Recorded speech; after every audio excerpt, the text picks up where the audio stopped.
Once again, my dear friends, it is my delight, my joy to share a quarter of an hour in the middle of the day, in the middle of the week, to see what the Spirit wants to tell us in the silence and in the words of Psalm 39.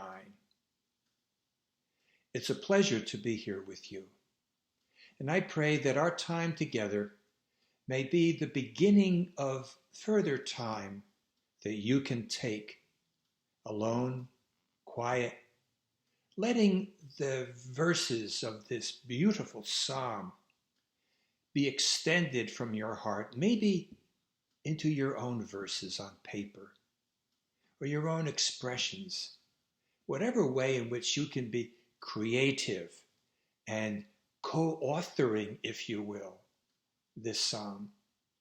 Because what we're going to see in Psalm 39 is how the human being is a partner with God in the creation of the world.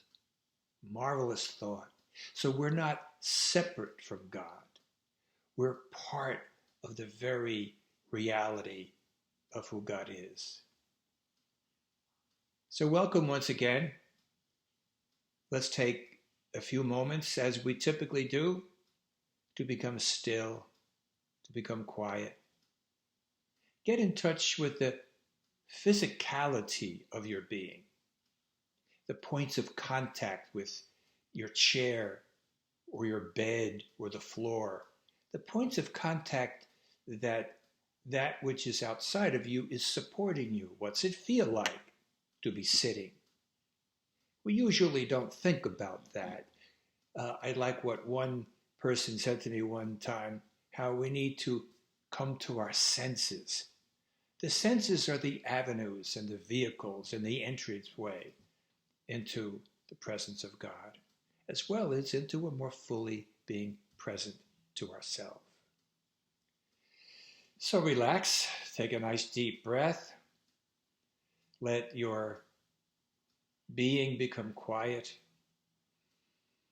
a nice big sigh. In the quiet, you will feel your heart beating. So just let that be for some moments, like half a minute or so.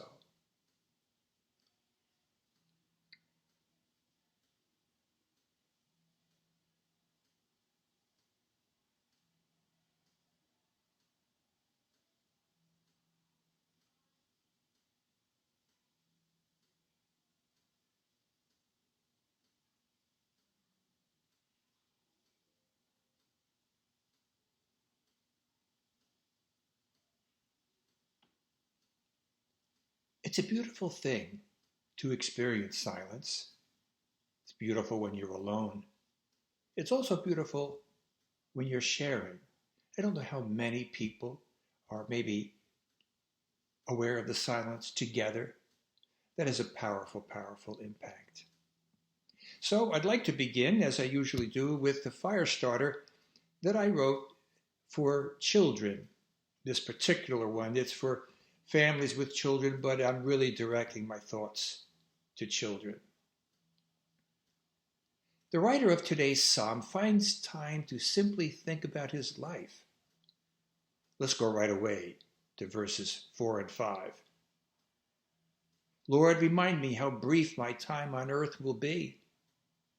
Remind me that my days are numbered and that my life is fleeing away.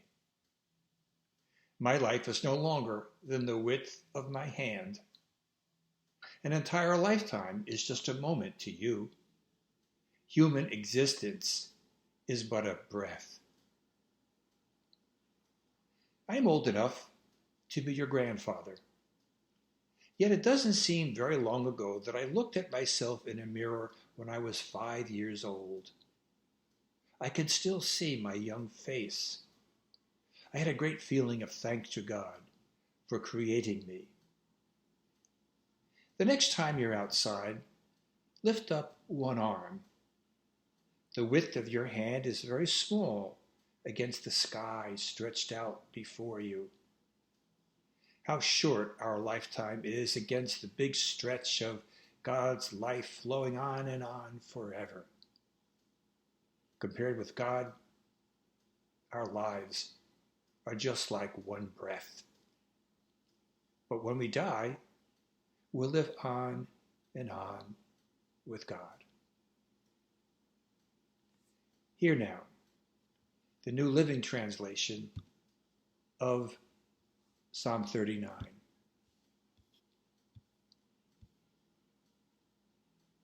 I said to myself, I will watch what I do and not sin in what I say. I will hold my tongue when the ungodly are around me. But as I stood there in silence, not even speaking of good things, the turmoil within me grew worse. The more I thought about it, the hotter I got, igniting a fire of words. Lord, remind me how brief my time on earth will be. Remind me that my days are numbered, how fleeting my life is. You have made my life no longer than the width of my hand.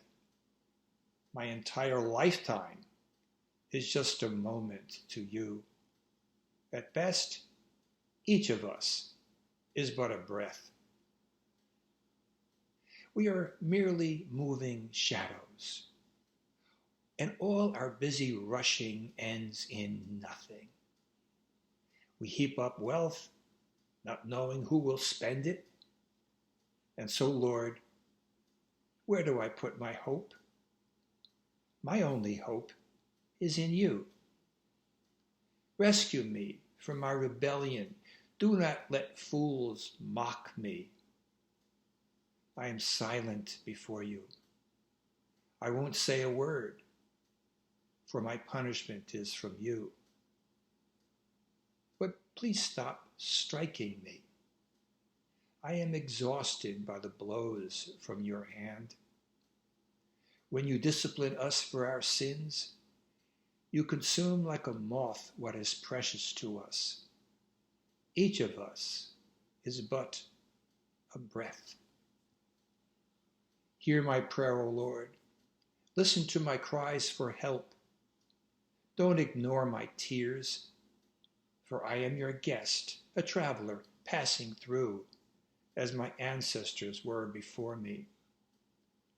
Leave me alone so I can smile again before I am gone and exist no more.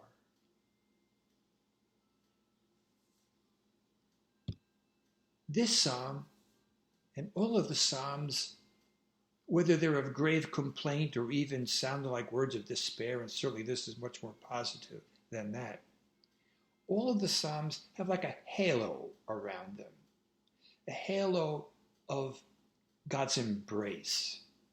Always the psalmist is praying. No matter what he's saying, it's always haloed, if you will, by prayer. What a great cue that is for us when we're struggling. Sometimes we can struggle so much with our thoughts that our thoughts consume us. We're drawn into them, sucked into them, as it were.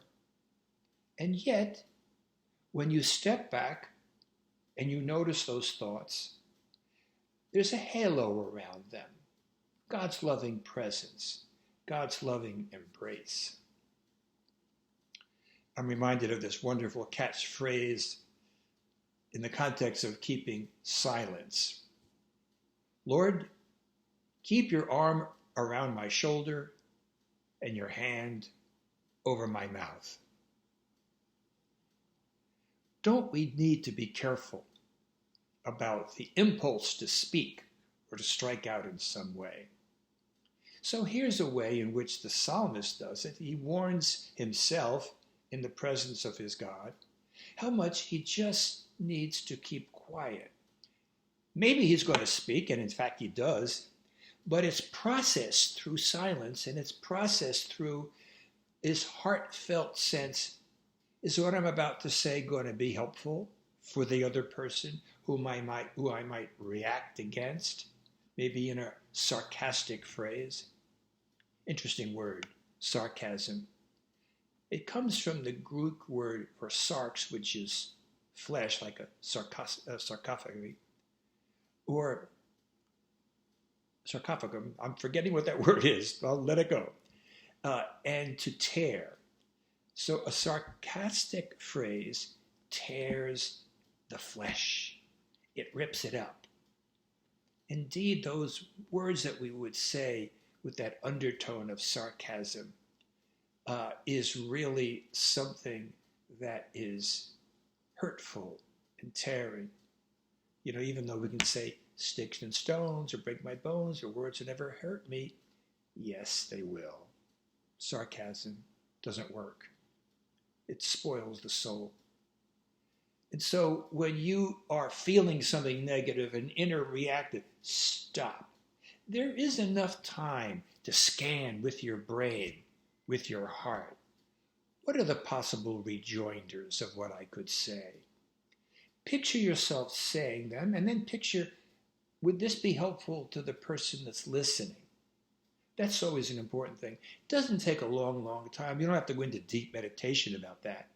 But a few seconds to stop and consider, how would this person hear what I have to say? How would the person hear it in the tone that I have to say, that I would be saying it in? And let your heart, as it were, go into their heart and let them give you that feedback so that before you speak, you have a chance to roll back what you might say. I'm impressed by a commentator by the name of J. Clinton McCann, who wrote the commentary on the New Interpreter's Bible for the Psalms. And he notes that the word shadow, which occurs in this psalm, is the same word that is used in the first chapter of Genesis, verses 26 and 27, that speak of us made in the image of God. So when the writer, the psalmist, talks about we're like a shadow, it really means we're the image of God. I think that's so important as we consider the world. And the misuse of the phrase that when God ordered us in the book of Genesis to have dominion over the earth, that's not meant to dominate it or to abuse it or to affront it. It's meant that we're participating with God in God's very creation. God's dominion of the earth is shared with us. So J. Clinton McCann writes, just as God spoke humanity into being, so also humanity is called to continue the conversation.